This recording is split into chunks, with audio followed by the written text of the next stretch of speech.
সময়টা ছিল 6 অক্টোবর সাল 2019। তখন রাত 8:13 বাজে। বুয়েট শেরে বাংলা হলে 1011 নাম্বার কক্ষে ঘুমাচ্ছিল একটা ছেলে। একই ব্যাচের তানিম সহ 3 জন এসে তাকে ডেকে ঘুম থেকে তোলে। বড় ভাইরা তোকে ডাকছে, 211-তে আয়। ছেলেটি বলল কেন? আয়, গেলেই দেখতে পারবি। ছেলেটি বলল কখন যাওয়া লাগবে? এখনই। তোর ল্যাপটপ এটা? ছেলেটি বলল হ্যাঁ। মোবাইলটা দে। ছেলেটি বলল কেন? দিতে বলছি তাই দিবি, বড় ভাইরা বলছে। মোবাইল, ল্যাপটপ এবং ছেলেটাকে নিয়ে তারা রওনা দিল 2011 নাম্বার রুমের উদ্দেশ্যে।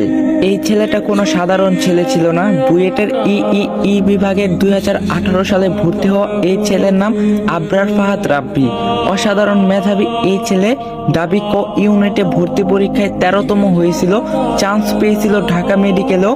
বড় ভাইদের ডাকে 2011 নাম্বার রুমে দিকে পা বাড়ানো। আবরারও তখনও জানতো না অনন্ত মহাকাল